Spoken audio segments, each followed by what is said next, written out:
Temtika, Jennami, Kudin Chering Chungsum, Genjen Barsum, Karalu, Demenle, Kajimibi, Ninkungrubi Ting, Sodusumbe, Katsam Siksameba, Hingdambe Kilera, Karalu Jambale Sui Sishuni.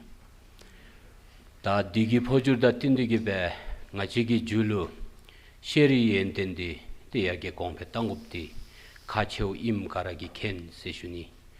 Da Nibele Tendigibe, Sani Temteka, Luptu Tsugi Julu, Shenda Rixel, Entendisu, Yage Kompe Tangobasin, Sora, Libegi Julu, Entenda Rixel, Sherabdisu, Te Yarge Kompe Tangupti, Kacheo Im Jindu, Darigi Lerim Tinaya, Libegi Julu, Entenda Rixel, Sherabdisu, Kadebe, Yargetani na Tigole, Dedur di Beni Sishuni.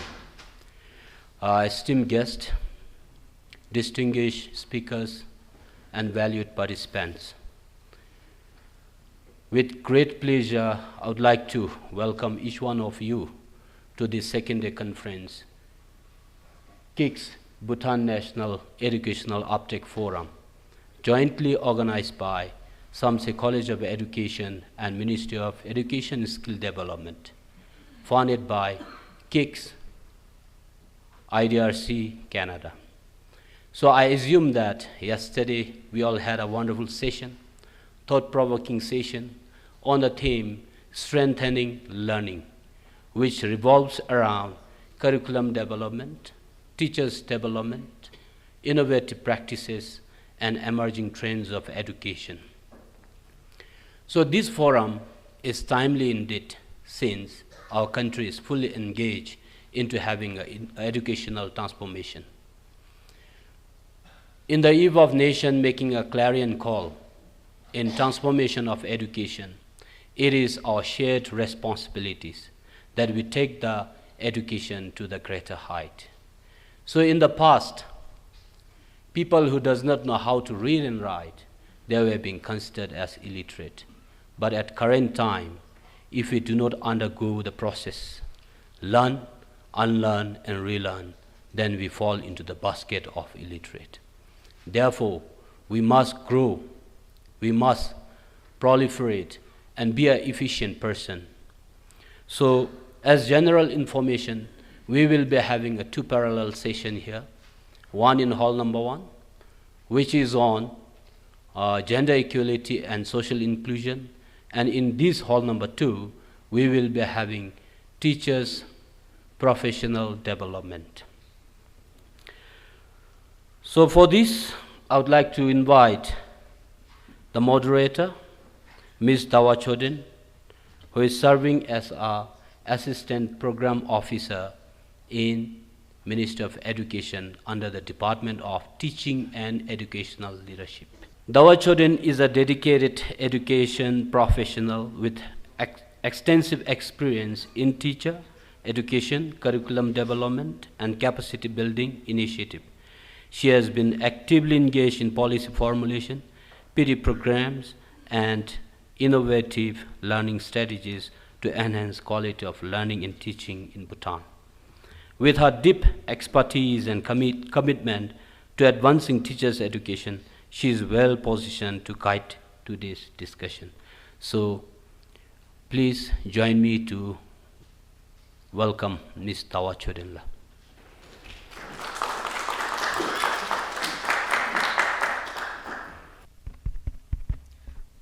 Lasola, thank you so much, sir, for a very good introduction. Good morning, everyone. Welcome to the second day, to the thematic session 3. And I'm honored to be your moderator for this session on teacher professional development.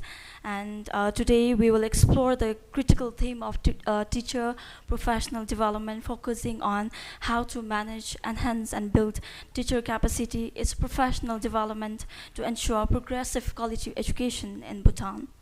So I would like to take the honor to introduce the panelists for today's session. So I'm honored to welcome Dr. Doji Wanchu as the discussant. Dr. Dojuan Chu is a full-time assistant professor and the Dean of Research and Industrial Linkages at Paro College of Education, Royal University of Bhutan. And he's also the external examiner for the PhD students at the English and Foreign Language University, Hyderabad, India. When he's not teaching, he engages in reading classical literature and writing fiction and non-fiction, including contributing stories to the print media. Welcome, Dr. Doji. May I take the privilege to introduce the presenter for today's session. For the first presentation, we have Dr. Rita Raila, and I'm honored and happy to be a part of one of your paper, which will be published very soon. Dr. Rita is a faculty at Samtse College of Education, Royal University of Bhutan. She holds a PhD in environmental chemistry, Masters of Science in Chemistry, and a postgraduate diploma in education. She teaches chemistry, environmental science, teaching methods, and research methods. And she has also authored several books and also currently serving as the country coordinator for IDRC-supported connected learning for teacher capacity building in STEM, CL for STEM. Welcome, Dr. Rita. For the second presentation, we have Mr. Tashi Sampo, who is a curriculum developer at Center for School and Curriculum Development, Department of School Education, Ministry of Education and Skill Development. Mr. Tashi began his career as a teacher in 2006 after completing his postgraduate certificate in education from NI, Samtse, then known as NI, specializing in business, accounting, and economics. Mr. Tashi taught in various schools across Bhutan until 2016. And he holds a master's in commerce from Gujarat University, India, with a specialization in international business and banking.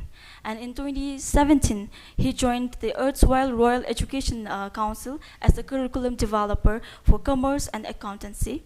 And during his tenure, he reformed and aligned the accountancy curriculum with Bhutan accounting standards, which are based on international accounting standards. Welcome, Mr. Tashi Sampo, to the session. So for the final presentation, we have Dr. Yang Don, who is a faculty at Samtse College of Education, Royal University of Bhutan. And she also holds a master's degree from the University of New Brunswick, Canada, and a PhD from University of New England, Australia. She has contributed to international academic discourse through publication in peer-reviewed journals.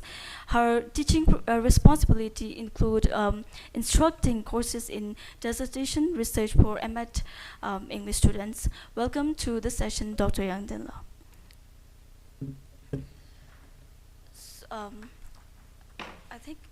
I think now we will go forward with the presentation. So for the first presentation, can we have Dr. Rita for her presentation? Her insight will shed light on KIX research on connected learning for teacher capacity building in STEM subject.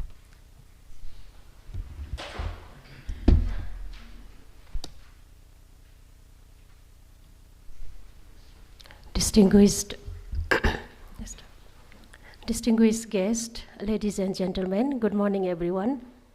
My name is Rita Rai, as introduced by Dawa Choden, and I am currently serving as the country coordinator for CL for STEM project, which stands for Connected Learning for Teacher Capacity Building in STEM, which aim to enhance the professional development of secondary STEM teachers. So CL for STEM stands for Connected Learning for Teacher Capacity Building, and in this consortium project we had University, Ibrahim Badamasi Babangida University from Nigeria, Open University of Tanzania, Tata Institute of Social Science in India, and so today I'll be presenting the key highlights of our project, its impact, and how actually it contributed to improving the quality of STEM education to teacher capacity building. So given the limited time, so I'll be just touching the key highlights all the knowledge outputs are already there in the public domain, and I would like to request audience to explore them. So this project is a South-South collaboration where each partner brought complementary knowledge and skills to the project. So we had Tata Institute of Social Science, which actually guided teacher educators from all the partner countries in adapting, piloting, and scaling their innovation called KIX, or Connected Learning Initiative, which is actually a collection of contextualized and customized open educational resources, and they had implemented to the teachers in India and supported through COP, established on Telegram. So likewise, the main objectives of our consortium project was to develop open educational resources, contextualize and customize for the needs of the secondary level. And we also developed many certificate courses based on the foundational designs of OERs, such as Universal Design for Learning, Design Thinking, Reflective Teaching with ICT, and our ultimate aim was to enhance the professional capacity of teachers in higher order thinking with inclusion and equity. And likewise, we wanted to support the professional capacity through COPs established on Telegram, and we actually wanted to generate research-based evidence for policy and practice. Next. So we collaborated with Ministry of Education and Skills Development to implement this project, and the consortium was virtually launched on 2nd June 2021. So since Samtse College of Education is responsible for supporting secondary ICT and STEM education, so in a way this project complemented ministry's various efforts, such as promoting inclusive quality STEM education, enhancing teacher professional development, and integrating technology into education.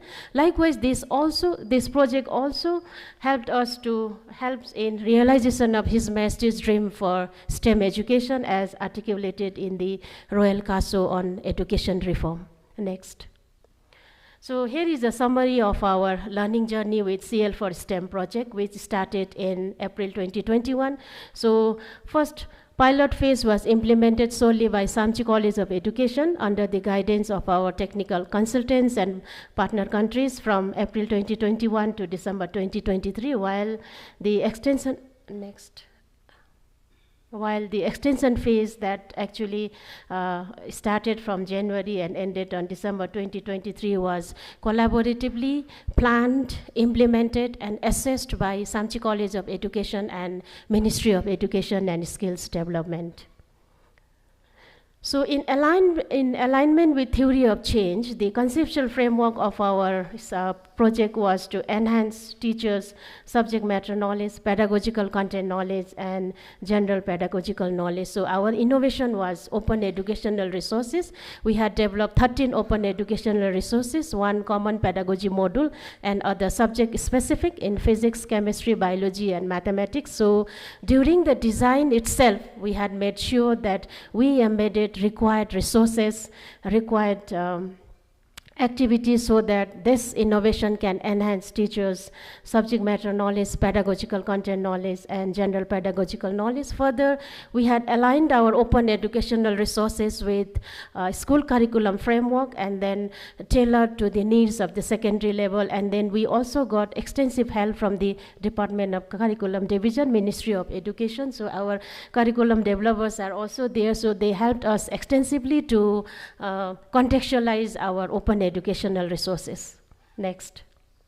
So our teachers' professional development model was practice-based, where our teachers actively planned, implemented, and reflected on their own practices. So unlike in traditional practices where there would be no structured mechanism to actually assess whether teachers are actually applying the acquired knowledge or skill, but this time we made sure that teachers actively implemented all those acquired knowledge and skills, and then we were there to support. So So we were there from Samtse College of Education, as well as we had a team from Ministry of Education also, who actually supported us in implementing, in assessing the impact.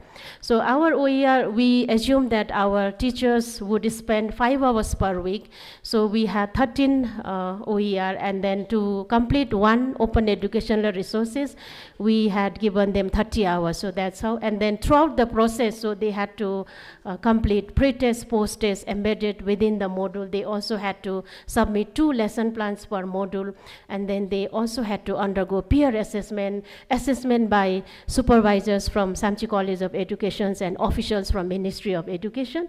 And then finally, the Telegram-based community of practice actually binded the whole community together. So we were always there together, virtually supporting each other and scaffolding the learning of our teachers.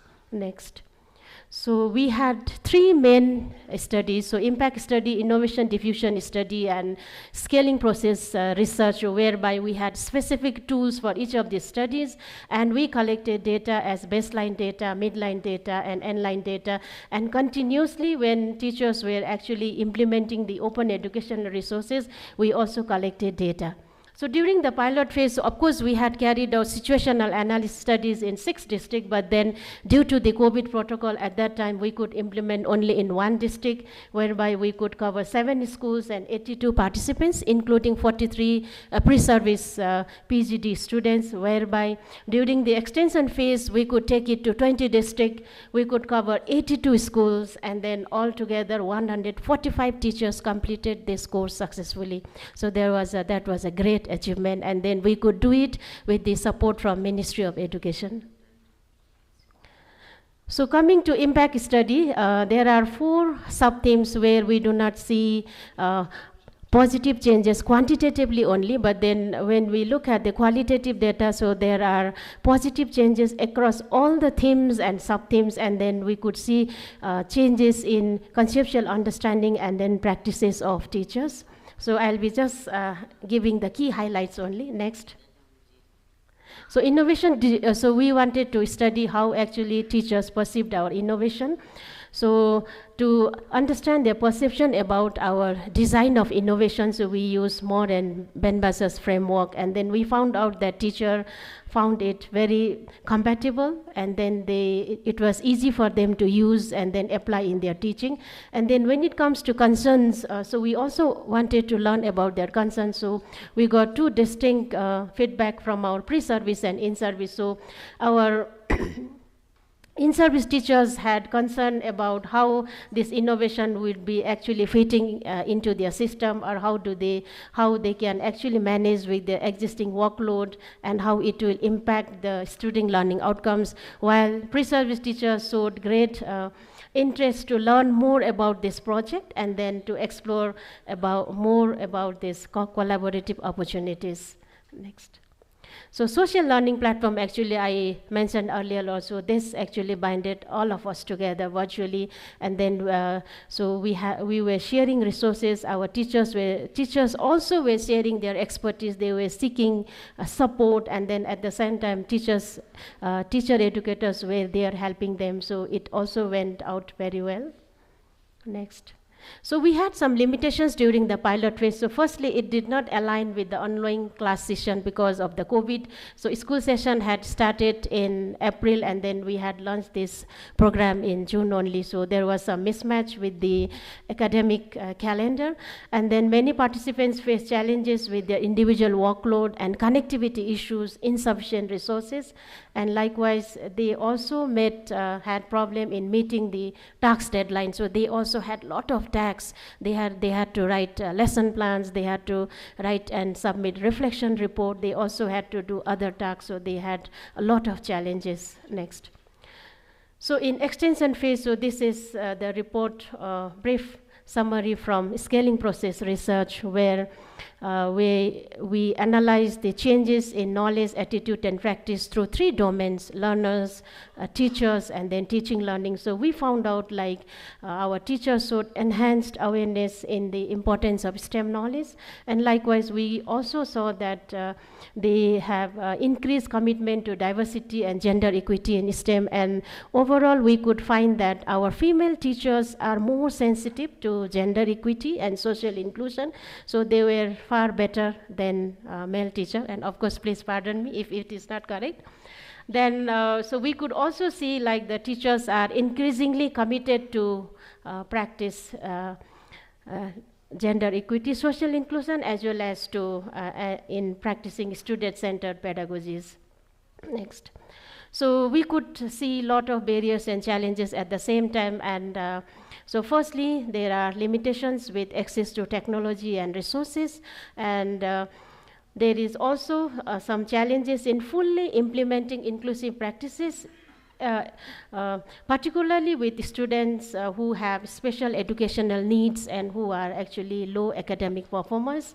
Then we found out like especially in maths, so the teacher-centered teaching is still dominant in mathematics classes.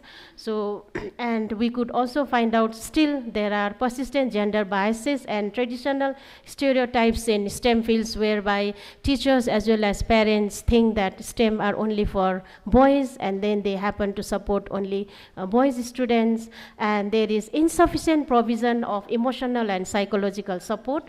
So there is a greater need for investment in resources like counseling, peer support, and individual attention for students with special educational needs and those who are low academic performers. Next. So these are the conclusion, and so our project was well received by our teachers, and it actually positively impacted their knowledge, attitude, and classroom practices. So they also appreciated the open educational resource design, particularly with regard to relative advantage, compatibility, and ease of use. So it also enhanced teachers' knowledge of using technology, addressing students' misconceptions, and promoting higher order thinking in their classes. So teachers also acknowledge the value of online collaboration through Telegram COPs, and teachers have actually recommended that CL for STEM project or the model of professional development should be actually continued and promoted, and it should be taken to other teachers. Next. So last but not least, so we actually immensely benefited from this project, and then through this project actually we could be also part of the ongoing education reform which is happening. And I, on behalf of CL for STEM Consortium project, would like to thank IDRC and GPE KIX for facilitating this initiative, and they actually played a very pivotal role in bringing transformative changes in professional practices of secondary STEM teachers in Bhutan, Nigeria, and Tanzania. And we are hopeful that all the knowledge and skills that we gain through this project will continue to affect the future educational endeavors. And we have displayed around 5 policy briefs and a book on from our project in the gallery hall. And then if you have a space in your suitcases, so we request you to grab a copy. We have displayed 5 policy briefs and a book. So with that, I would like to thank you all.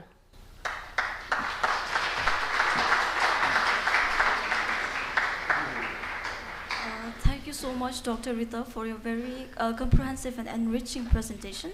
So I want to share some of the key highlights from our presentation.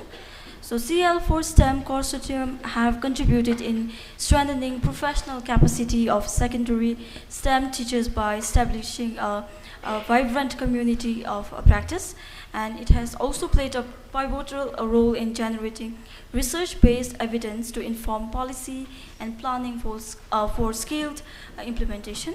And the launch of consortium promotes inclusive quality STEM education practices and technology, strengthening into education, hereby achieving His Majesty's vision for STEM education.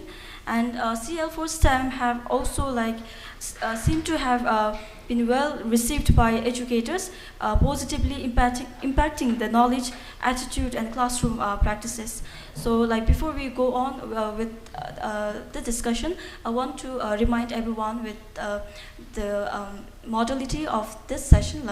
So we have 15 minutes for the presentation, so we'll keep around 10 to 15 minutes for the discussion and 5 to 10 minutes for question and answer session. So now I want to hand over to talk more about the content and to Dr. Doji for further discussion. First of all, I'd like to thank Dr. Rita for coming up with the wonderful presentation. I think if you remember, even yesterday, Dashu Dechen said that Bhutan is resource challenged, and even in your presentation, I came across the words like limited resources. So in such a time, when you have the project like connected learning for teacher capacity building in STEM, it is not only apt, it is also very relevant and timely. So for which I really like to thank you. I have a couple of questions, but to go straight to the question without much ado. On your slide number 3, you said you have achieved His Majesty's vision for STEM education as articulated in the Royal Casio on education reform. This is very heartening, and I think for those I think we even have students here, I think they would be also very happy to learn this. I think from you, we would like to learn, some of the data, in what ways this project fulfilled the aspirations of His Majesty. If you have some data to back up your claim. Thank you, Dr. Doji, for your question. So the first point is the project itself. So since it's supported the professional development of teachers, so in the Royal Casio, so it has been also emphasized how teachers' professional development should be promoted. So it was a great opportunity for us to support the professional development of STEM teachers.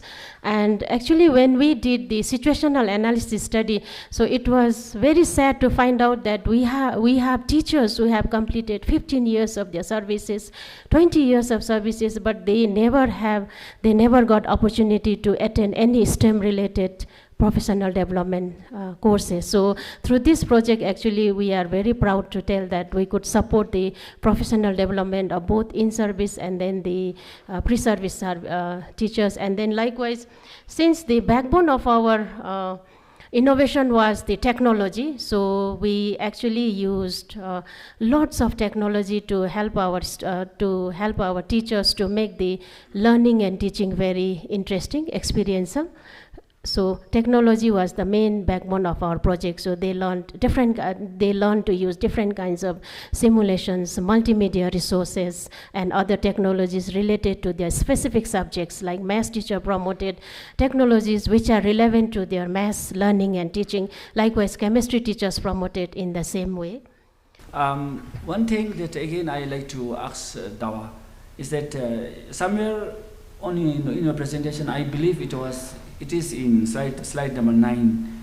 You said that pre-service teachers showed higher interest in acquiring knowledge in STEM subjects, and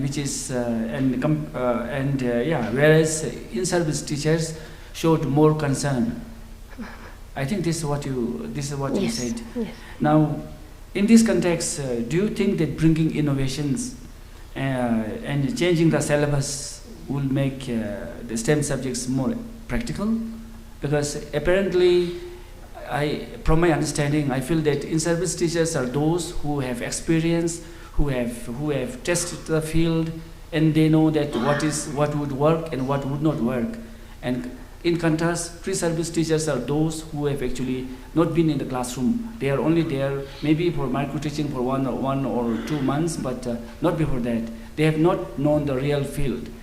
Now, as I said, the question is, now we are introducing, apart from what is there in the syllabus, you are introducing something new to add on to their workload. So yeah, so this is what I mean, what is your take on this? Your research seems to say something. Yeah. Thank you, sir. So actually, Pre-service teachers were not our target participants, so we had to include them just to make up the number, and then we got some very interesting findings. Yes, in-service teachers showed a lot of concerns because continuously they also had to study this open educational resources. They had to submit, they had to complete a lot of homework, exercises, pre-test, post-test, so they were really concerned about how so they had to juggle actually with their responsibilities, teaching responsibilities, and then this extra work given to this project. Whereas this pre-service teachers, so they do not know actual load of teachers who are there in the field. So they have not experienced the actual working load and other responsibilities of teachers. So for them just to go through the module, complete some of the tasks was very easier for them. But then our teachers are very interested to undergo such program. Of course, it was practice-based. They had to continuously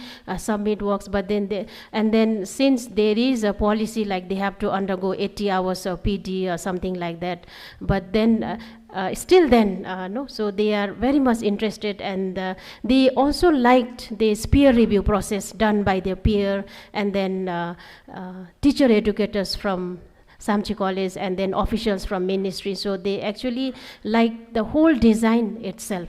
Of course, they had a lot of problems, especially managing their teaching workload and other responsibilities, but then the design as a whole, they liked the approach, professional development design. Now, I was just thinking that you touched something on moral, teachers' moral. I thought that maybe that could be one of the, that's what I thought.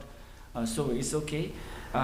One more, there are other questions as well, but in the interest of time, again, one last question from me before our Ma'am Dawa gives the chance to the floor.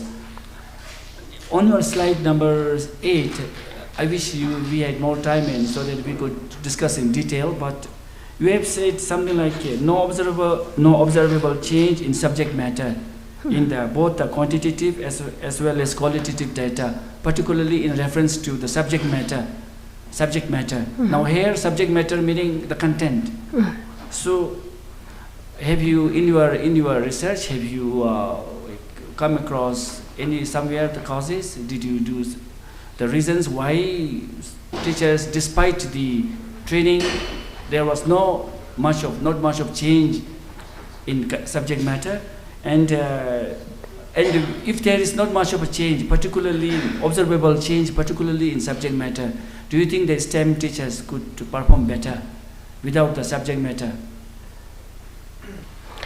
So our open educational resources was kind of open type, so where a teacher teaching from 7 to 12 could actually use it, and then like when we actually go with their academic workload, so it so happened like that teacher teaching in class 9, so when we had questions from class 10 and 12, so they could not do well.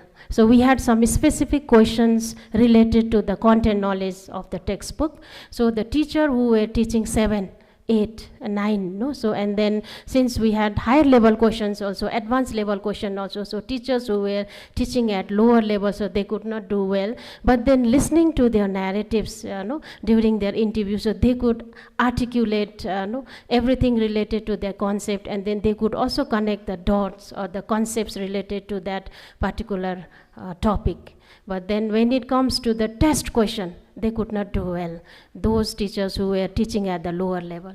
Yeah, so I think you said that more than 180 teachers completed the course, and despite this, the demand for demand for PD, professional development, is still there. What is your future, are there any future plans? Yes, so this, I think this is actually, some slides are from the pilot phase and then some are from the extension phase, so I think there was some confusion. Yes, there is still a demand, and then there is full support from ministry also. Soon after this KIX program, so we are having another high-level session with the Ministry of Education. And then, so earlier we actually reached out to only the STEM teachers. So this time we are actually planning to reach out to STEAM teachers, so even to other arts faculty. But then we are going to, we have developed a common module on technology, teaching with technology. So it has been already developed, hosted on Moodle. So we used Moodle platform. It has been already hosted on Moodle platform, and soon we will be presenting to the ministry. So, and then we'll be rolling out soon. Thank you so much. It was a very good discussion. So now I want to invite questions from the audience. So if there are any questions, please raise your hands. Thank you very much. So 2 questions. One, I'm interested to know these open learning resources that you made available, how different were they from other open learning resources? So for example, Khan Academy and many other open learning resources are already there. So what was unique about these open learning resources which was not already there? The second question is about STEM itself. The resources that were made available, I could see only the reference to maths and science. How, for example, the technology and the engineering, the E, in the STEM was looked after. One of the challenges that I see often taking place in STEM education, it's more of a philosophy which believes in integration of all of these subjects towards a problem and problem solving. What challenges did you face in implementing that philosophy of STEM as an integrated subject against the reality of the teachers who have to sit in exams, make their children sit in exams which are, I don't know, are the exams based on STEM integrated, or are they individually subject-based science, maths, engineering, and mathematics? Thank you. Thank you, Professor, for your question. So when it comes to design of open educational resources, and earlier it was adapted from Connected Learning Initiative. So this time we contextualized by aligning with our national curricular framework. And then, so it is, so your question is how it is different from others. So within the design itself, the foundational designs of our open educational resources was the universal design for learning. So where our teachers, where we have represented content in multiple ways. We have put activities to check students, to check their to give them opportunity to express in multiple ways. So we had applied this principle of multiple ways of representation, multiple ways of expression, and then multiple ways of, so we have used this. And then likewise we also use design thinking. So this way we had used within the design itself, so we have used different kinds of foundational designs. And so it was very interactive. And teachers had to, after reading certain paragraphs or passages, so there was a work for them, so where they had to do all these activities. Then when it comes to STEM as an acronym, yes, globally it is used as an acronym, and in Bhutan also it is not an exception. And of course in the schools we do not have a particular engineering session or the technological session, but then and then there is also confusion, like when it comes to technology, whether it pertains to vocational technology or technology itself as a multimedia. So we have some schools actually connected to the vocational institutes, and then they study that curriculum. So in our open educational resources, so of course we could capture the science and mathematics very clearly, but then within the design itself, so when it comes to engineering, so we made sure that some soft skills from engineering side, like creative thinking, creativity, analyzing, all those things were captured in their lessons. And then likewise even technology, we made sure that some sort of vocational technology as well as multimedia technology are there for our teachers to apply with their students. Thank you. Do you have another questions from the audience? Okay, we have one.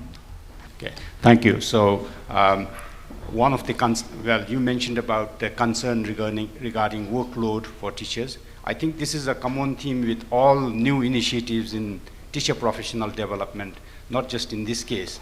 It's pretty much like you keep the bus running, but make sure you change that flat tire or something like that. So I think this is a real concern. I would like to know what in your project you have done to address these kind of concerns that teachers raised.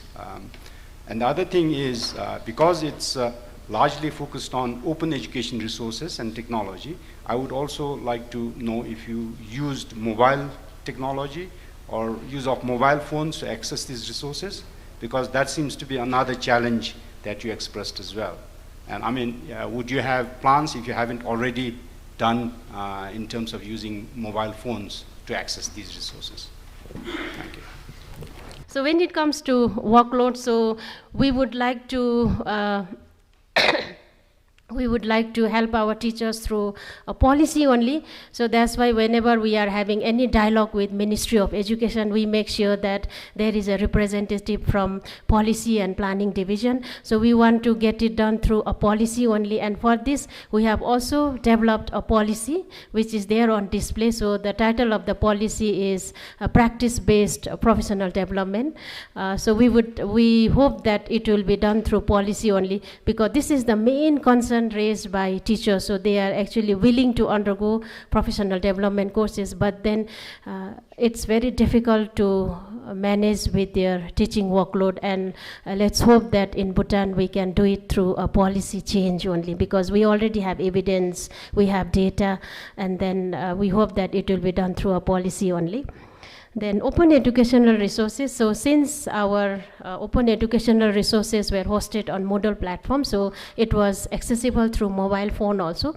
So when we say challenges, so especially when teachers had to upload their lesson plans, when they had to upload their recordings, so they had a lot of challenges in uploading. So we also heard narratives from our teachers saying that they had to travel 17 kilometers away, 10 kilometers away, looking for strong connectivity so that they could upload their assignments on time. So that was actually main challenge. But then when it comes to classroom teaching and learning, there was not much problem, because teachers could use mobile as well as laptop. Thank you. Thank you so much, Dr. Rita, for your presentation. So I think we will go forward with the next presentation.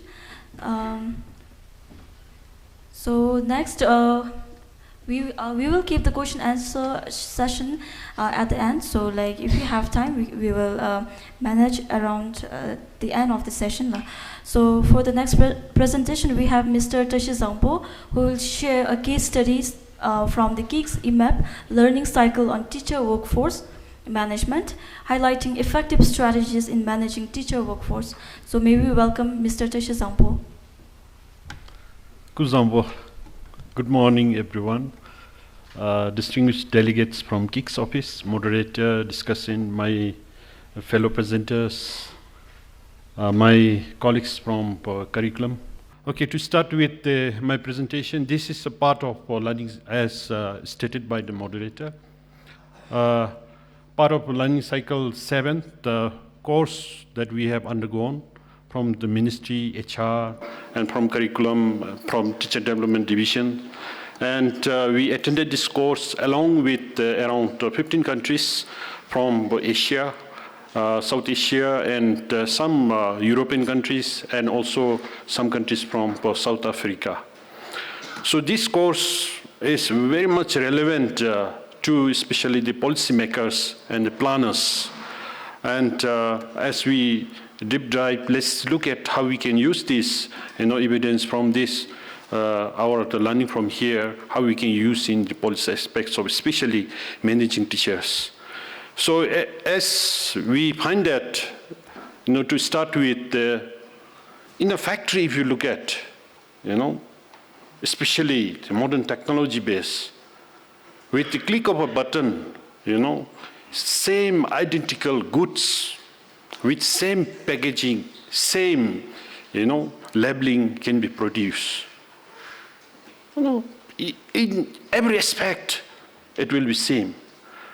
What about human? Let's look at the teaching colleges.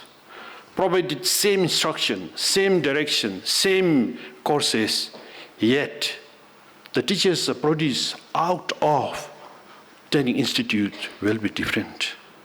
In all many ways, there could be some identical similarity, but there will be different in own ways, different in every aspect of how they deliver teaching services in the schools. So therefore, this management of teaching workforce is very crucial. And as of now, what I've heard and what I've seen in our country is just HR working on how do we transfer and replace teachers. We do not hear beyond that. So actually this model is very important as well as very relevant for us to look at deeper into the teachers' allocation. Can we go next? Okay, in this presentation, let me take you through some of the major challenges that we face in managing teachers. Let's look at some of the methods that can project teacher recruitment needs. How do we project teachers for certain number of years? Then let's also look at the supply, allocation, and utilization of teachers in the schools. And also, ultimately, let's look at some of the informed policies, recommendations. This is based on discussion around the participating countries, around those which I've said earlier are participating countries around the world. Okay, next. Okay, why are we talking about teacher workforce management in secondary, especially in secondary level? Why? Because we have so many disciplines. The blue line is teacher projected by this model that we have gone through. And actual teacher required by HR as per HR data. So in 2024, number of teachers requirement is shown by that red line. Based on number of growth rate of students, movement, and for kind of information we have, for this study, we did not include the repeaters rate because we couldn't find the exact data. So therefore, we can project any number of years teacher requirement. I think this is also important for teacher training institutions because you can project a number of. So like in 2025, HR would require around 363 additional teachers, okay, additional. Like in 2026, so around 589, and so on, like little bit fall in 2028, and like after 5 years, around 2029, HR would require around, considering current growth rate, and also considering the around attrition rate of around 6.3% in 2029, after 5 years down the line, HR need to plan to have around 1,600 plus teachers. Okay, so this can be done very easily with this model. I think this is quite relevant to our HR. Okay, can you go to next? So in terms of teacher allocation, based on the data available, in field reality it's quite different again. They have we consider based on subject specialization. So if you look at student-teacher ratio, it's quite less. But as I've said that in secondary level, considering the different subject specialization, still in some subjects there are shortage teacher, although this is saying that teacher-student ratio is comfortable.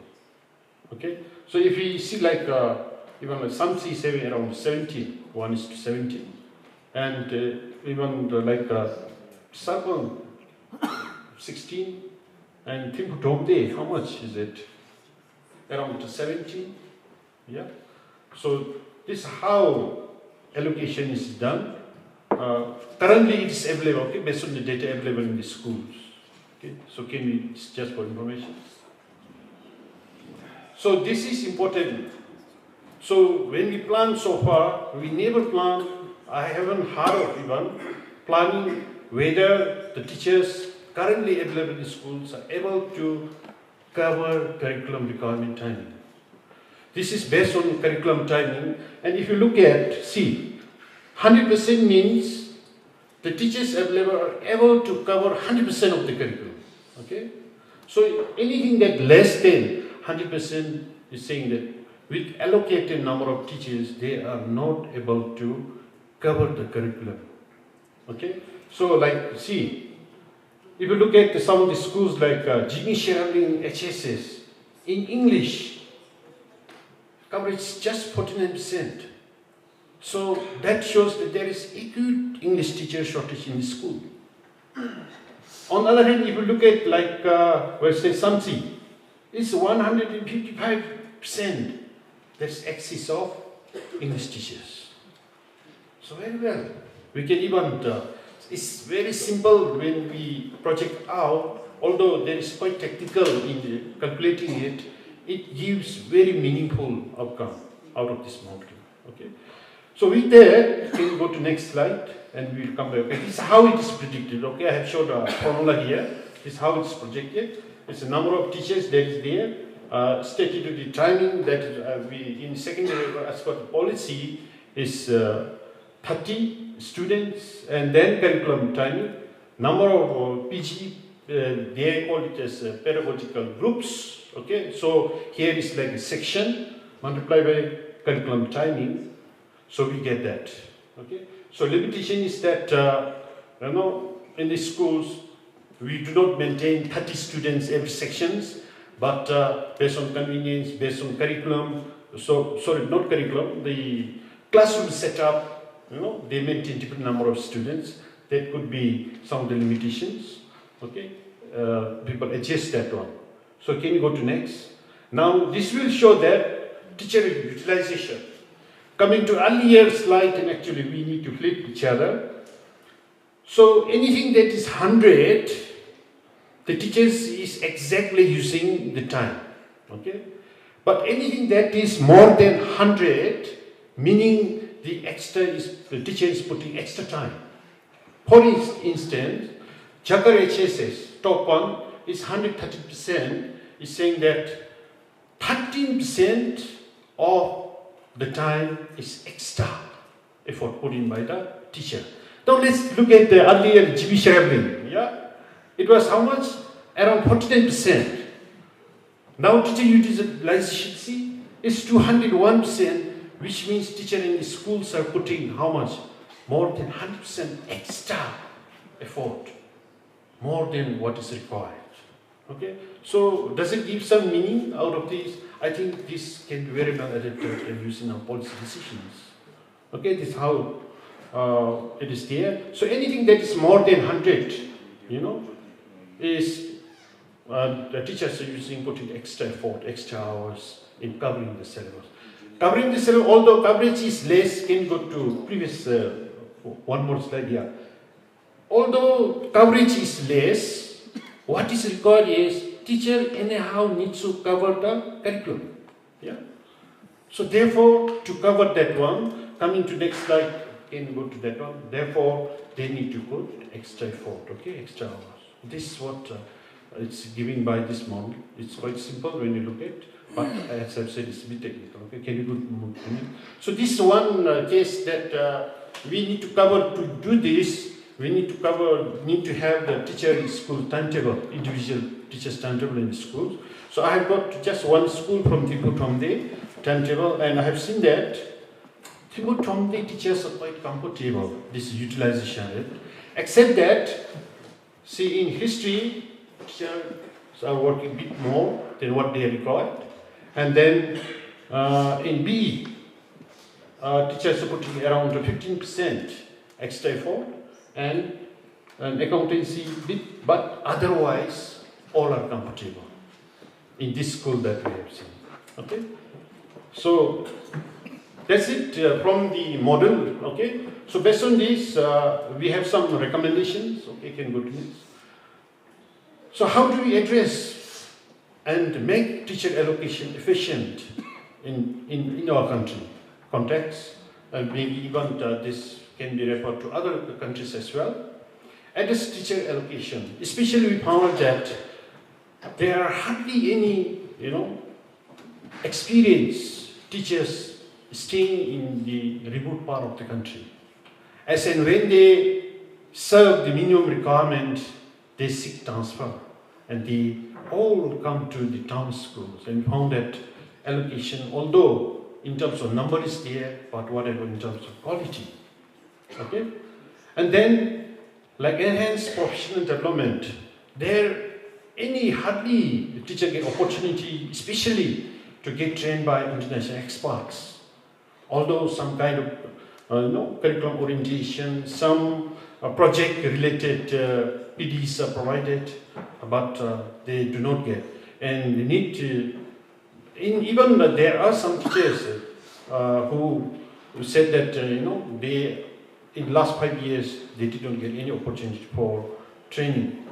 So there is need for every time update of technology-based teaching and learning process, and optimization of scheduling and workloads. In some countries, they have technology-based, look at the teachers, like in some school, whether they're access, immediately they can move each other, and if we can adapt such system, it will be very convenient for us. Some school there are access, some school there are shortage, so that we can do it adjust immediately.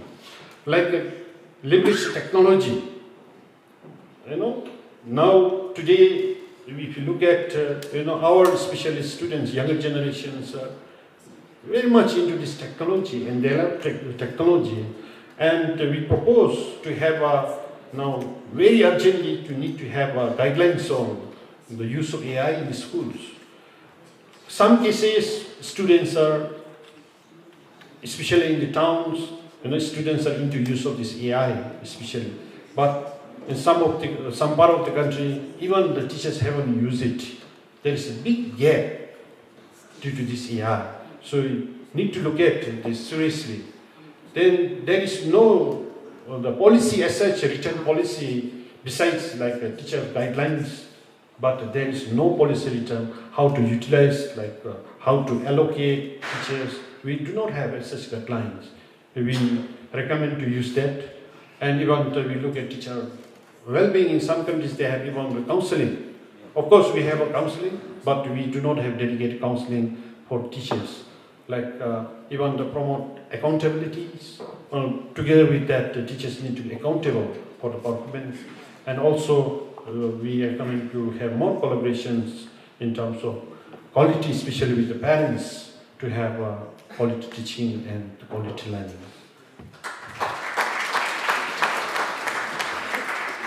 Thank you so much, Tashi sir, for a very good presentation highlighting major challenges of teacher management at the secondary level, and also projecting some of the teacher hiring needs and sharing the recommendations strategies for management policy and strategies. So we'll keep a question answer since we're running out of time. So can we have the final presenter for the session, Dr. Young Denma.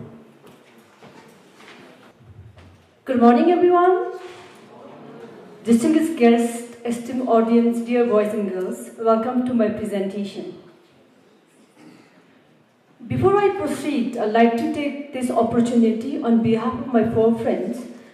By the way, I'm presenting on behalf of my four friends to thank GPE KIX for giving us the opportunity. And today I'm proudly presenting the product of the learning cycle that we have had the opportunity to attend. On that note, can you now go on to the next slide? Before I proceed, I'd like to set the context. In 2022, five of us, me and four of my colleagues from Samtse College of Education, have had this golden opportunity to attend Learning Cycle 5 KIX. There, we were introduced to many different models of teacher professional development. And what we have done is, we tried to extract key ideas, the essence from each of the models and we try to localize it, to contextualize this. So we, unlike my other two friends, I have no empirical evidences. Mine is a project proposal, an outcome of the Learning Cycle 5 that we have had the opportunity to attend. Learning Cycle 5 all revolves around using ICT mediated learning, teaching and assessment, and also we were introduced to different models of professional development. Ours is a hybrid. We borrowed ideas from the 4 different models, and today we are proudly presenting the hybrid. But we also acknowledge the knowledge that we have acquired from the different models. The project title, the proposal is, we have titled it as Adapting and Scaling Technology-Enabled Teacher Preparation Program. The acronym we have used is TETPP, and the duration as of now is, we said, this project proposal is for 3 years. The target participants for our project is, we have 3 different categories of participants. The first one is the faculty members of Samtse College for Education would be one. The other one would be the secondary school teachers of Samtse district, around 7 schools. The third participant is the in-service and pre-service teacher candidates at Samtse College of Education. These are our target participants. We have 3 categories of target participants. The objectives, we have 3 objectives. We have many, but I only selected the key ones. One of the objectives of our proposed project is, it will help enhance the knowledge and skills of college-based technology advisors. The acronym we have given is CVTAS, and also technology coordinators, TC, in technology integrated practice and coaching and mentoring. Just to give some ideas on the CVTAS and the TC, we said we will, from the college, from Samtse College of Education, we will have 5 people, 5 representatives, and then they will wear the tag of college-based technology advisor. They would be the connecting point between the team members and the college. The other one is, we have the technology coordinators from the 7 higher secondary schools in Samtse. From each higher secondary schools, we will have 3 people who would be the technology coordinators from that school. So that is the concept of the college-based technology advisor and the technology coordinators. The other objective we have is, through this project, it will help enhance the capacity of teachers and lecturers to adapt as well as to scale technology integrated practices in their own teaching as well as later outside the boundary of the classrooms. That is another objective. The third objective we have is, it will, through this project, we aspire to build and enhance communities of practices whereby the team members, the lecturers and the teachers will be working together. So in the art of working together, collaboration would be enhanced, cooperation would be enhanced, thereby leading to the building of the communities of practices. These are the 3 objectives that we have for our project. Next, please. I will now be presenting to you the conceptual framework. We have 2 conceptual frameworks. The team has come up with 2 conceptual frameworks, one for SCE and other for the teachers. I'll be presenting the conceptual framework for the teachers. We said that before we even do that, what we will do is, the team members would identify international or external people who have the expertise in using ICT in teaching, learning, and assessment. Not only that, those people whom we identify should also possess the knowledge and skills in coaching and mentoring. That is the criteria. Once we have identified those people who have the expertise in using ICT in teaching, learning, and assessment, and also possess the knowledge and skills and expertise in coaching and mentoring, we will then have the team members, we will also have the CBTS, and we will also have the technology coordinators attend the session that will be conducted by the external coaches. We are going to name them as external coaches. These are the vocabularies that we have borrowed from the models that we were introduced to. And these external coaches will train those group of people on using ICT in teaching, learning, and assessment, and also how to mentor and coach the other teachers. You will later understand why coaching skills is a necessity for this group of people. Once they receive the coaches will be conducted through face-to-face as well as through both offline and online. It can be virtual or face-to-face. And after these different groups of people have received the training, what will transpire next is the TC and the CBTS will then in turn train secondary school teachers to use ICT in teaching, learning, and assessment. Following that, the teachers are then going to take the ideas of using ICT in teaching, learning, and assessment and use the ideas in their classroom. You can see that how it cascades. After they have implemented, after secondary school teachers have implemented the ideas in their classroom, then the CBTS and the TC would support the teachers. They need support. They would support the teachers. How would they do it? Through the channel of conducting the school visits, holding monthly meetings, and providing remote means through the social media platform. It can be Telegram, it can be WhatsApp, and other social media platform that can be used as a channel to do the follow-up on the implementation by the secondary school teachers. Then after that, once the teachers have started implementing the ideas, the TC, the technology coordinators from each school, I said in earlier 3 school, they will observe the teacher's lesson and provide feedback and support to the teachers when the teachers are embarking the ideas in the classroom. And the teachers are required to maintain digital portfolios. They would be using the ideas in the class. So how do they know that? They need to keep the evidences. The evidences can be manifested in the maintaining of the digital portfolios that can be in the form of personal reflections, it can be digital resources, and video documentation of the lesson. Can you show the next one? And ultimately, we are saying that once we do all of those, earlier I said one of the objectives is this one, we will then be able to establish and strengthen the community of practices because many different categories of people from different agencies are working together. Therefore, there will be collaboration, co-creation, cross-pollination of ideas, which will ultimately help establish as well as strengthen the community of practices. Not only that, another thing we are aspiring to achieve is we will then use the CBTS, the TCs, and some of the identified teachers, they will scale the practices of using ICT in teaching, learning, and assessment to other secondary schools in the country. You see that we have a very big plan.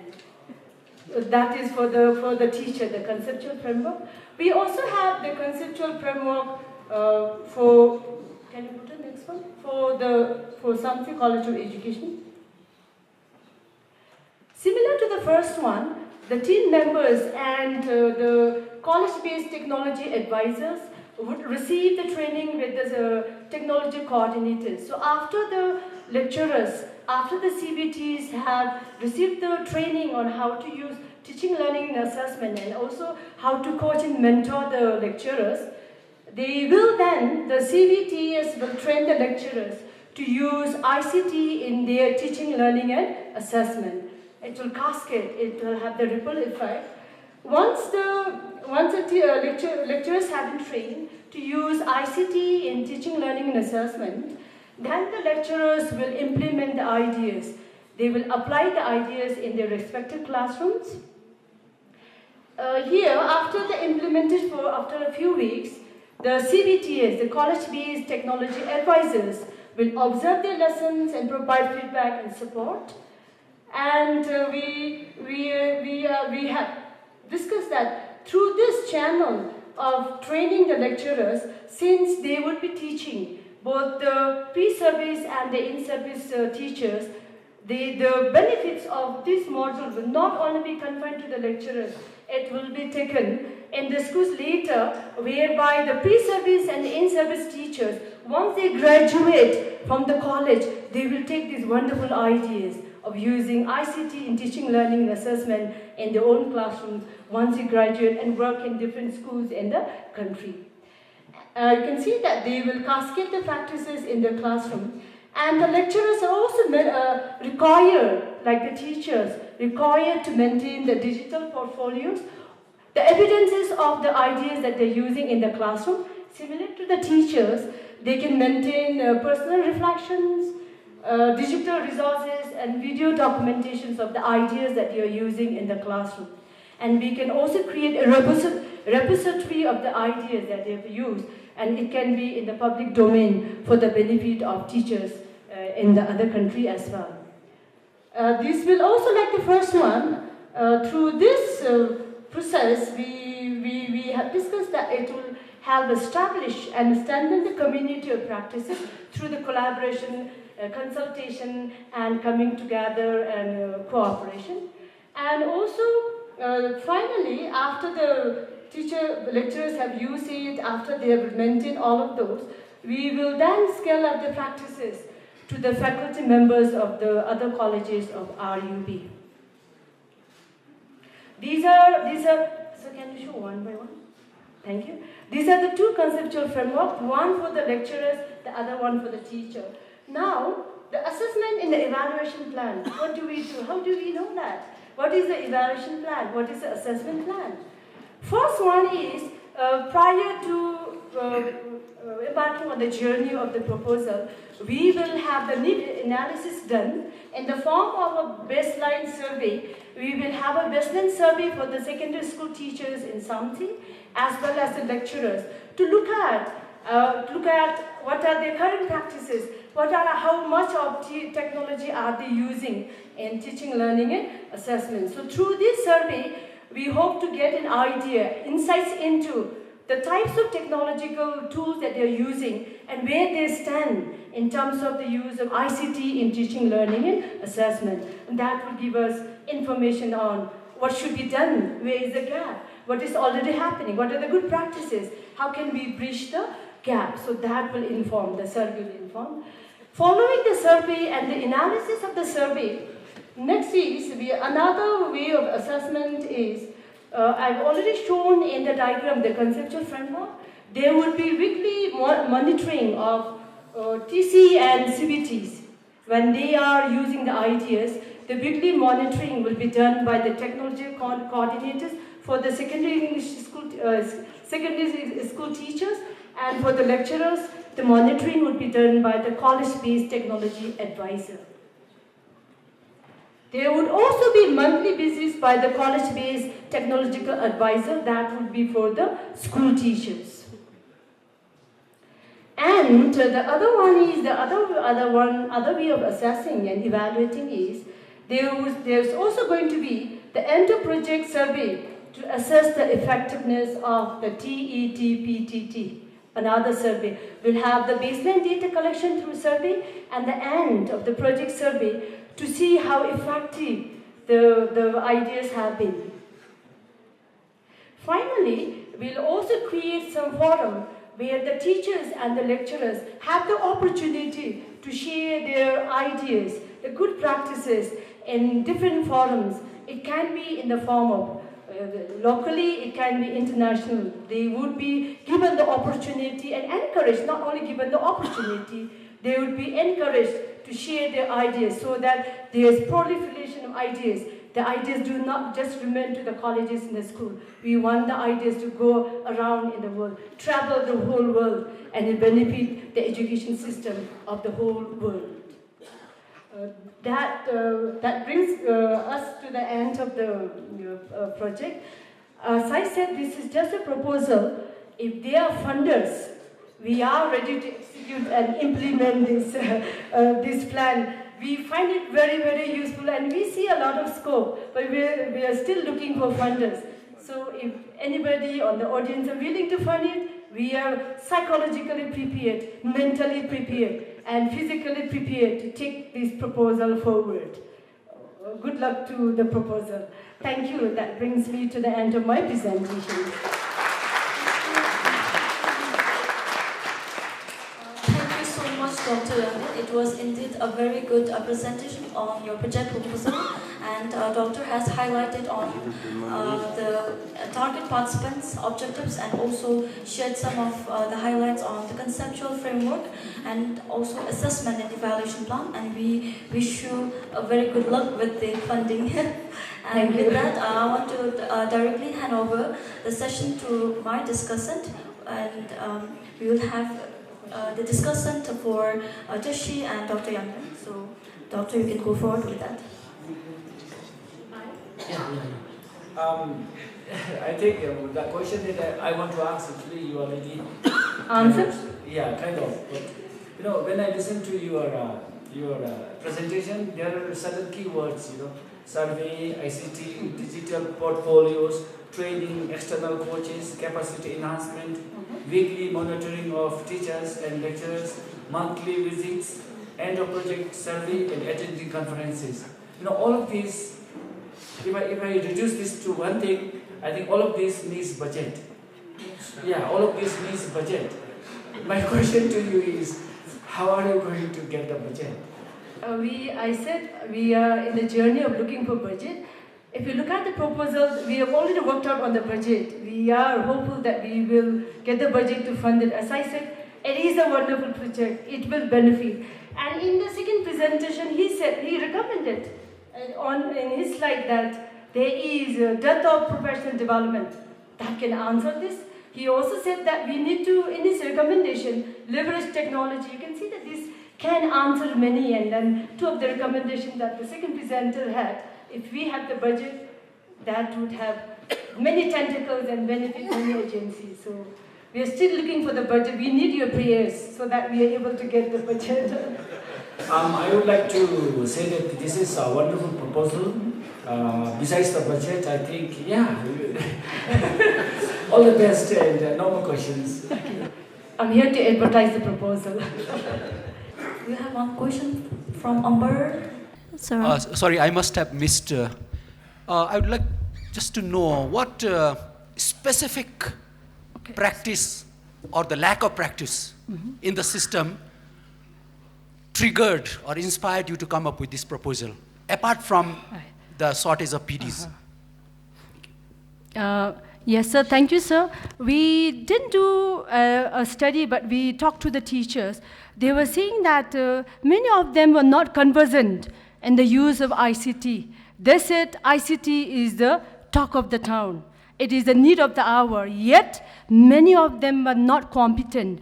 Many of them do not have the required knowledge and skills and the use of ICT. So therefore, we thought maybe this is important. So we ventured into writing a proposal on it because, as I said, ICT is a need of the hour. Our teachers need to do that. They need to go with the flow. When the world is moving forward, we cannot move backward. We need to go with the flow. So therefore, ICT, as I said, many teachers have expressed their inadequacy in terms of knowledge and skills and intellectual capability to use ICT. I'm not saying everybody, but some of them. So we thought maybe this will help them capture and accommodate teachers who claim that they do not have the requisite knowledge and skills in the use of ICT. My question is to Tashi. Like when you did the projection of teachers for 2029, it's coming around 1,600 something. So I would just like to know if you also taken into consideration principals and vice principals and school counselors in your timetable, because mostly principals don't teach in many schools, and you were talking about the teachers who actually teach, and counselors also do not teach. Vice principals will have less classes because of the administrative thing that they. So how did you do the projection actually, taking into account principals, vice principals, and the school counselors? Thank you. No. We did not include even principal, vice principals, and counselors. We consider only teachers.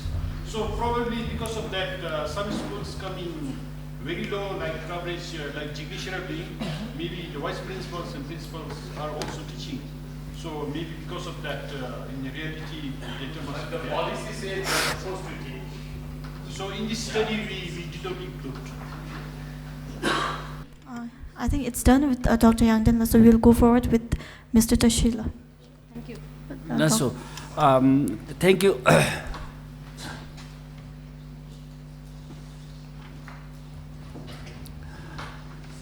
Lasso, it was a wonderful presentation, Tashi. I found it very interesting and very useful. And you also said that it is going to be very useful for the policymakers. And judging by the presentation that you have made just now, just a couple of minutes ago, I thought that it is very interesting and going to be very useful. So thank you so much. Just a couple of, not really a couple of, but one or two questions for you. You showed the graph about the comparison that you made between Jimmy Sharabling school teacher, where he is overused, and then to the teacher in Samtse, where he or she is underutilized. Now, and you also said that teachers in Jimmy Sharabling, they put extra effort. Now, by extra effort, I assume that they work extra hard and put in extra effort. Maybe I'm wrong. I don't know, because you did not really elaborate on what you meant by extra effort, but this is what I understood. So the question to you is, did you also try to find out what teachers in Samtse High School were doing with their, does it mean the teachers in Samtse were not doing much? Or did you try to find out? So this is one thing, and in relation to this question, I also want to find out, want to know whether you try to find out that what if there are certain excess teachers in some schools, how were they utilized? Were they asked or forced to teach some other subjects which are not compatible to their profession, or I don't know. So can you please explain? Maybe others also would like to know. Okay, Lasso, thank you for the question. And few things I must have not informed here. This is specifically based on the data that is available in our EMIS in year 2024. And the percentage that I have depicted up there is only for curriculum coverage. Based on number of teachers available and comparing with the time allocated for each curriculum. That is the case that I have taken for English and Dzongkha. So since the data were easily available for these two subjects, so we use that data to see how much is curriculum coverage. So therefore, it was shown that Jimmy Sharabling had less number of teachers for English, so they were not able to cover the curriculum required as per the time allocated in English, especially in English. So it's just for no other than that. Beyond that, we haven't gone that.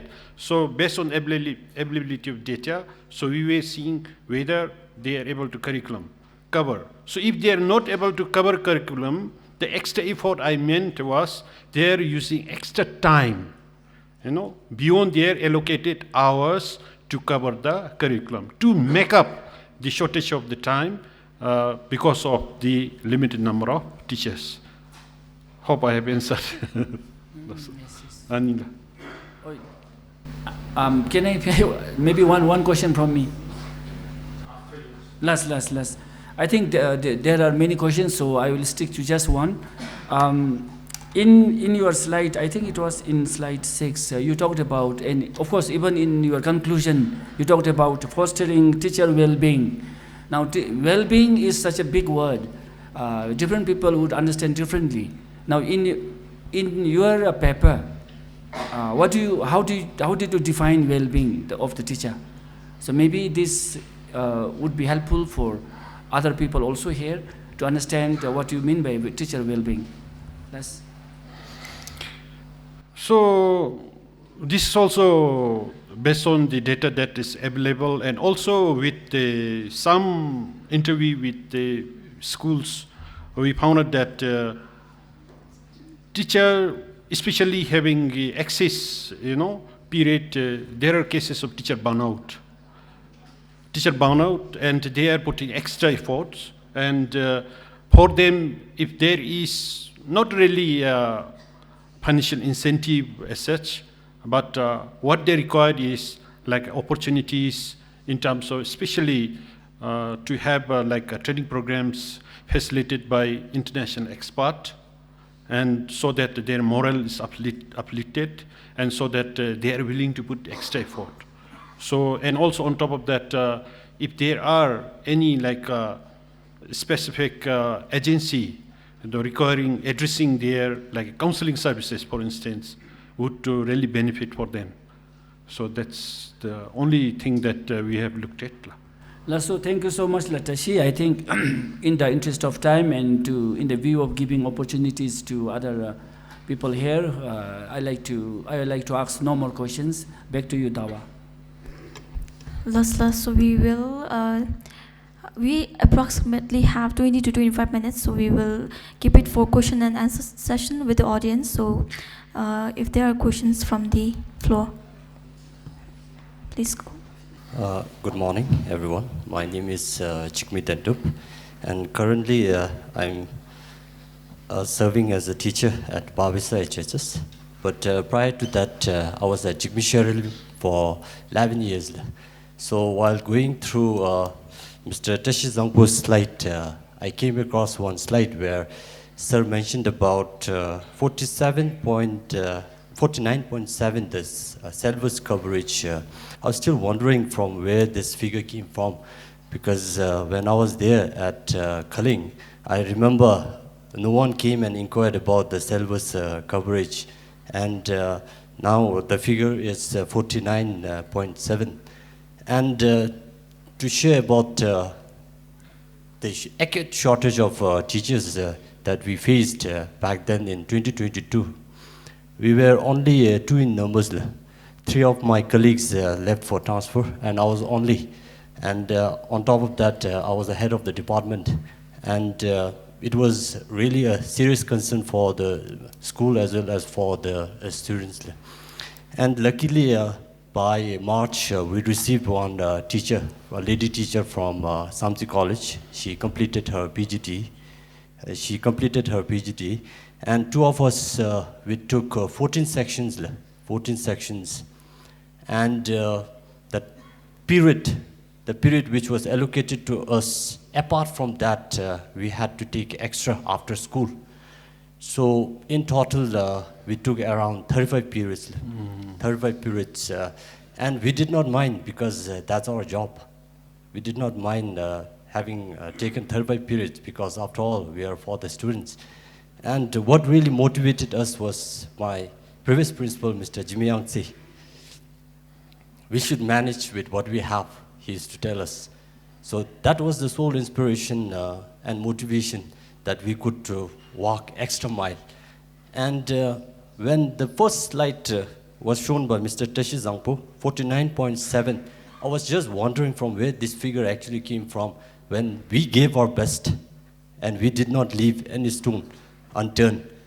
So later when Tashi showed that slide, the teacher usage 201, that was where I felt a little bit comforted. I was comforted because my principal, my ex-principal, Mr. Samtse, was a very good leader, and he was the reason behind why 2 of us could really give hand-to-hand to the school as well as to the students.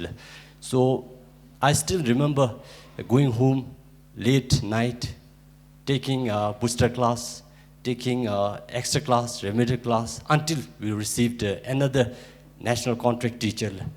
So when we received a national contract teacher, then a little bit we feel relieved, but still the workload was really heavy, but we did not mind. So it is not exactly a question to Mr. Tashi Zangpo, but I'm just here to clarify the syllabus coverage, the number which the sir has presented to us. So 49.7, I think 49.7, beyond that we have given So it's just to clarify, but it's not exactly a question. So I would really like to thank my principal, Mr. Samtse, for the energy and the strength and the inspiration and the motivation that he has been always giving to the teachers. And I thank the sir for coming up with this figure, but it was really a concern figure for me, having served for 11 years in old state of learning, Jigme. Thank you. First of all, thank you so much for validating my report, actually. So in data, still there are only 2 teachers, English teachers. It's shown like in EMI system. So that's why it is showing that one. So later I also said that anyhow, as per the curriculum timing, teacher anyhow will have to cover the syllabus, right? So for that, what is extra effort required is teacher needs to work extra time. So that's exactly what you said. You know, actually, what the data is speaking, what the reality is validating here. Mula, thank you. La. Well, in a way, my first question is responded because I was trying to ask about the accuracy of data. Because how can someone be very sure about the time allocation per subject in any school? But this conversation actually gave me an answer. The other question that I would like to ask is about redundancies in secondary education, secondary schools. Because of the very nature of different subjects, there ought to be certain redundancies because there is science, maths, physics, chemistry, so many different subjects, and you cannot fully utilize the teachers who are allocated there. But you were emphasizing on the 100% time allocation.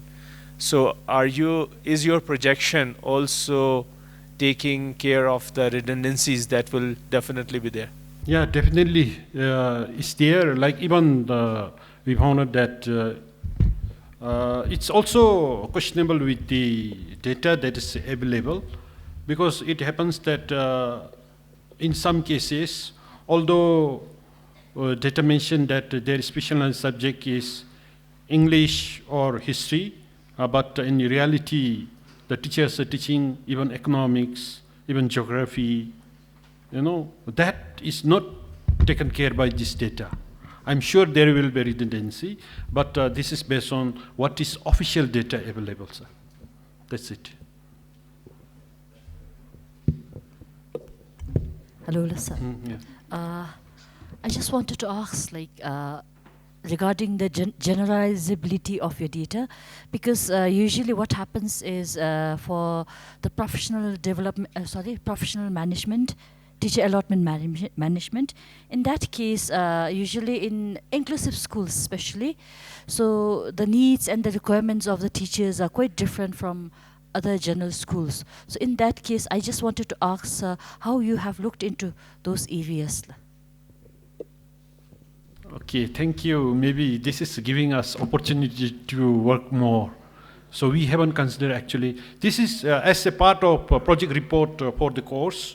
We have taken only data from secondary schools and for general schools. So this does not include any inclusive or any disability aspects. Since there is different, based on severity of disability, there are different student-teacher ratio, you know. So we need to, it's become a bit complex. So this, whatever I have presented, is only for general students, not considering any inclusivity or any disability, sir.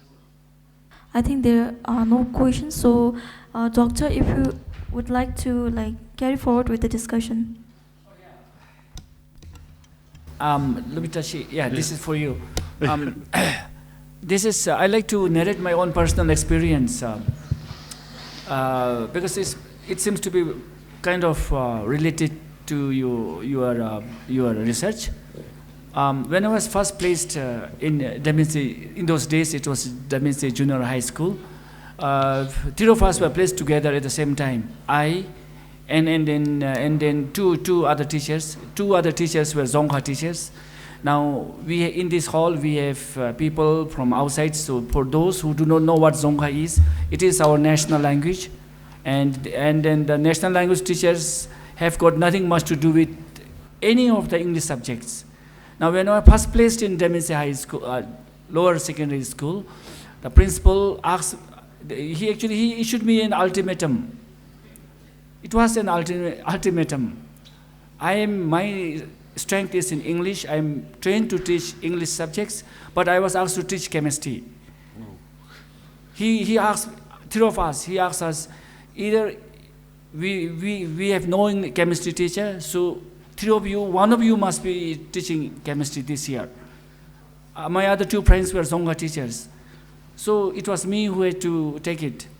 Now my question to you is, when you went around and asked the teachers, did you come across any kind of this situation? I think we have the curriculum officers here as well, and MOE officials also. These are some of the things that you ought to look at it. Did you, anyway, for the information, did you see any kind of this scenario in the school? Definitely. Earlier, even I was responding to sir. This is, whatever I have presented is based on the official data which is there in EMIS.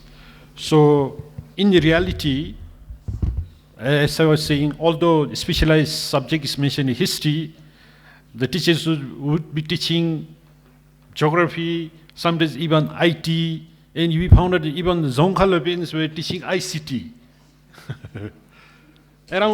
We found that around 50 teachers, Dzongkha teachers were teaching ICT, of course in the primary. So, however, we wanted to show what official record says, and this also gives us room to work further, and based on the real scenario pictures that is available in school. But whatever I have presented here is based on official data that is available in EMIS. And also the subject specialization record, that is HR are heavy. So we concluded till there only. Thank you, sir. This question is for Dr. Rita. I did not get the opportunity at that time because I thought that the time is really running out. This is not really more of a question, but maybe a thought-provoking kind of a thing.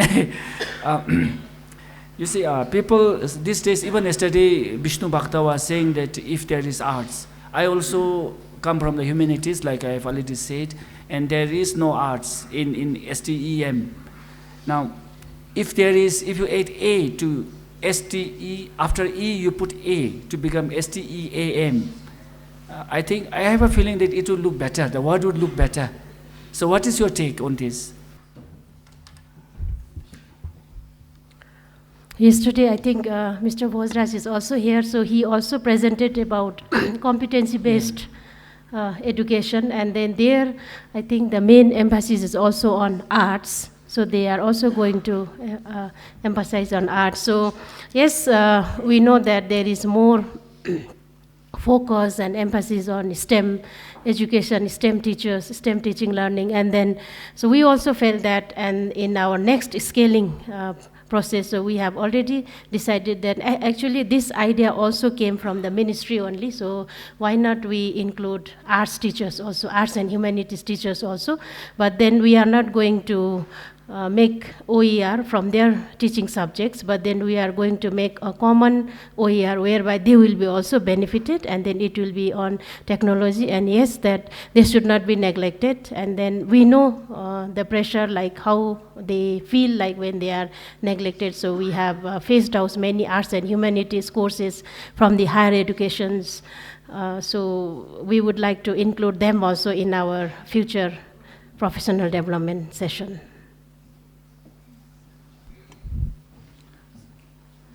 Since we have a little time, so I would like to invite last one question from the audience, if we have any.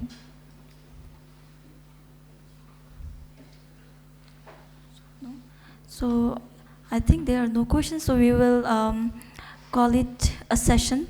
So for this thematic session, teacher professional development session, the presenter has been really good, and thank you so much for your presentation, and moreover the participants have been really active.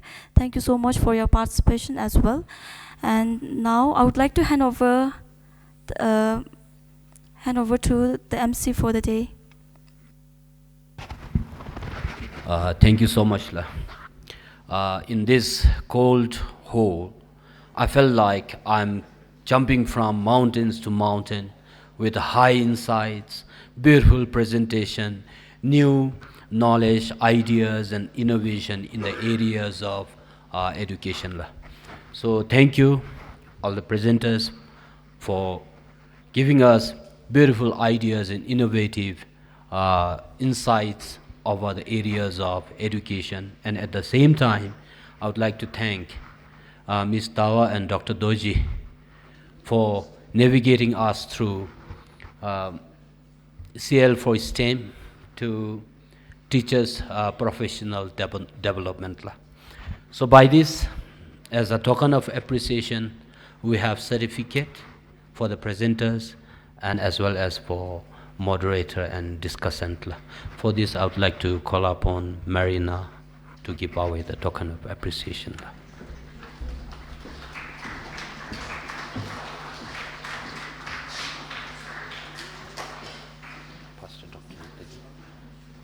I would like to call Dr. Rita.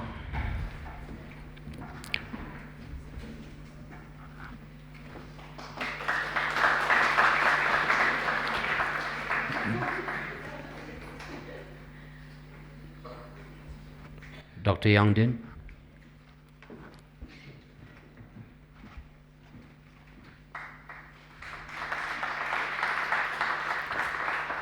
Tashi sir.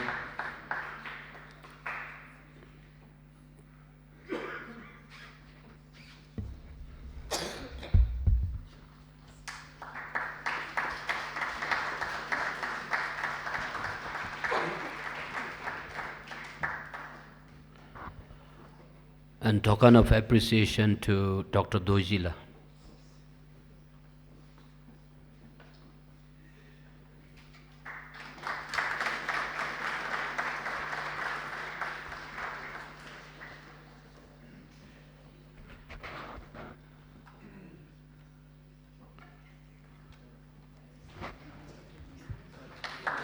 And finally to Ms. Tawa Chodinla.